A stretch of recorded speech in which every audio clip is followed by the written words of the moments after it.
Okay, good evening. Thank you for attending the Safe Sanctuaries training for 2017. This training is conducted as part of the Safe Sanctuaries policy of Epworth United Methodist Church. And everyone who is being trained is being asked to complete a form acknowledging your willingness to follow this policy and to authorize the church to run a background check. Training tonight will consist of the following 5 elements. We'll be reviewing a few of the key terms in the policy. We will discuss the main policies and procedures. We'll discuss the steps that should be taken in response to a situation if one were to arise. And we will discuss state laws regarding child abuse.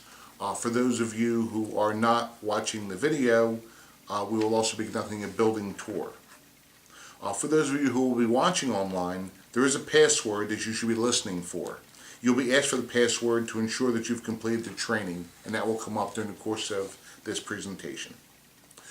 The first thing I'd like to discuss are the key terms, and there's only a few of them. And let me start with the first one being the term advisor.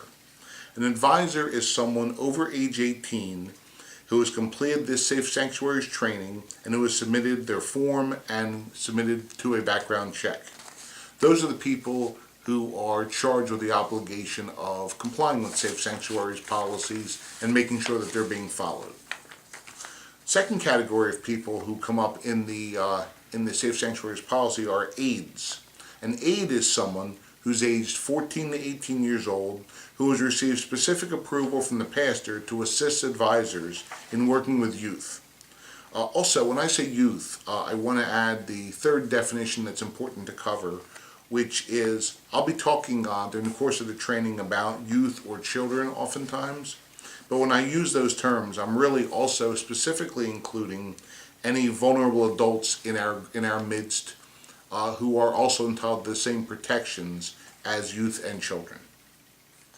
Okay, turning to the key policies of the Safe Sanctuary, within the Safe Sanctuary policy, I would say that they are surprisingly few in number and simple. The first one is the 2 advisor rule. And that means, of course, that we must have at least 2 advisors during any church-sponsored activity or event.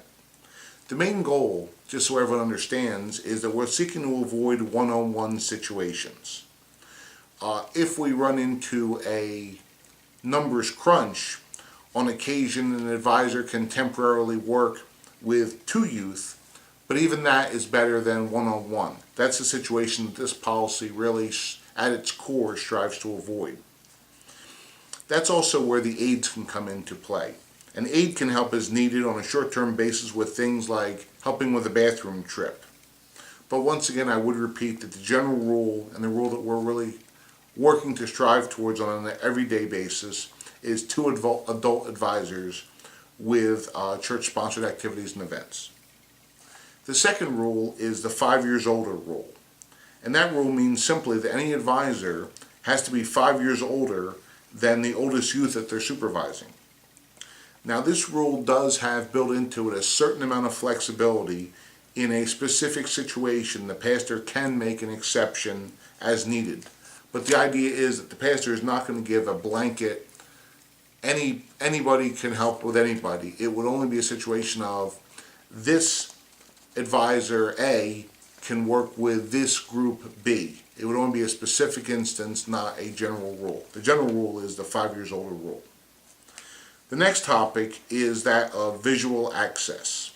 And that is something that we've primarily solved geographically in our building, because most of our rooms now have glass doors. The bathroom that's in the nursery area has a half door, which also addresses that concern. But other rooms where youth or children or vulnerable adults may be being instructed, you have to have if those doors aren't so equipped, then the doors have to be left partially open. The last critical point of the Safe Sanctuaries policy is providing advance notice to parents. And the rule is the parents shall be kept informed in advance, either primarily if the youth are leaving church property. Now, there are both general permission slips, which are available in the Safe Sanctuary packet, and they would cover things like just ordinary youth activities, but it would also cover youth who leave the building within the time frame of the activity. So let me give you a for instance. Let's suppose that the teen youth are going to go to the local Walmart during the regular youth group hours to buy backpack supplies. That is something that would be covered by a specific permission slip.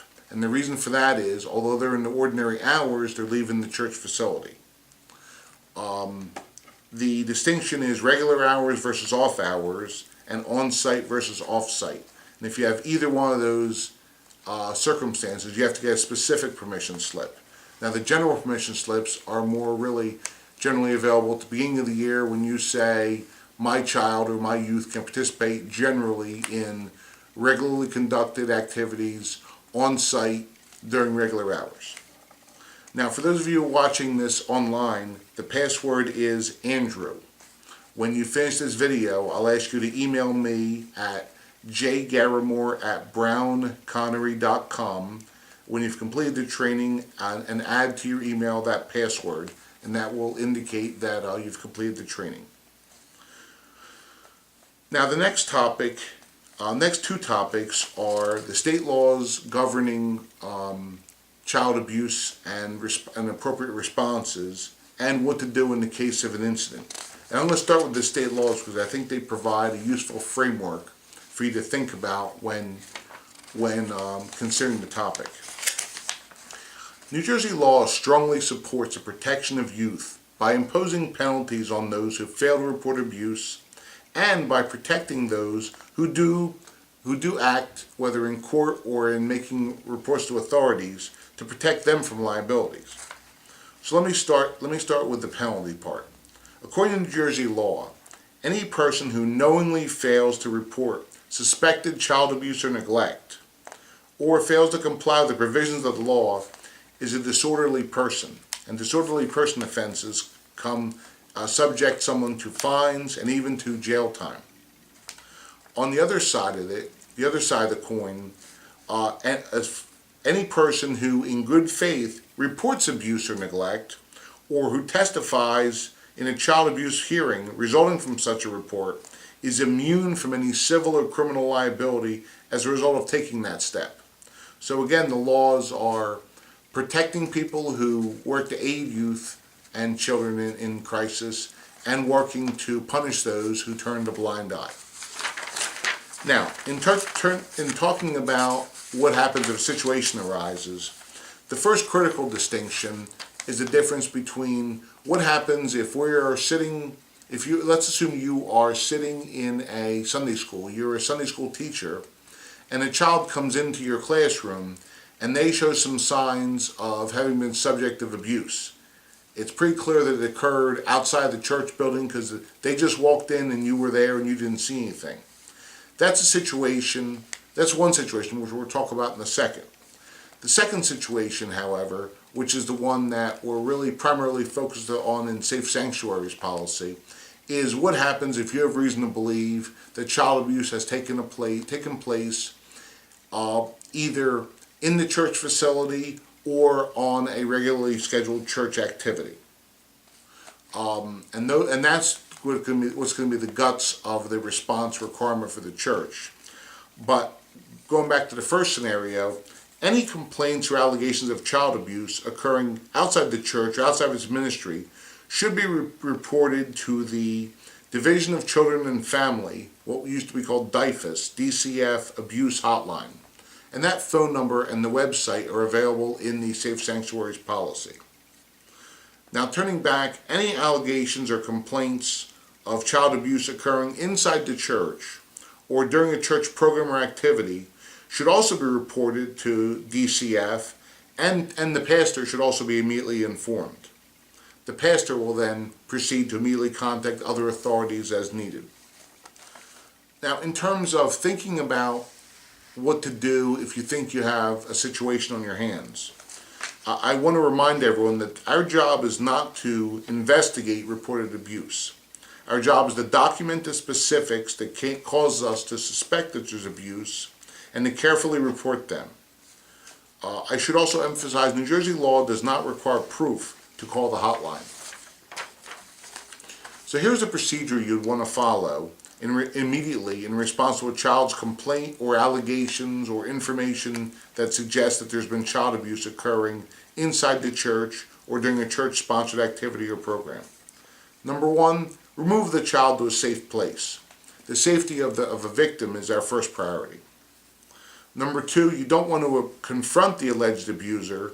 You don't want to act out of anger or hostility. What you want to do is you want to remove the person from the situation, and you want to preserve the peace as much as possible to try to diffuse any situation.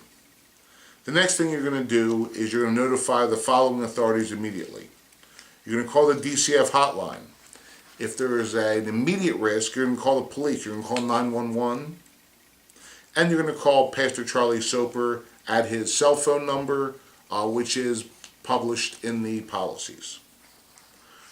You're also going to want to document any contact using a report form for suspected abuse, a copy of which is contained in the materials in the forms in the back. Again, the goal is to immediately take steps and to keep a record of the steps you've taken to notify people. And then, of course, it goes without saying, you're also obligated to cooperate fully with any investigation conducted by law enforcement or Child Protective Services.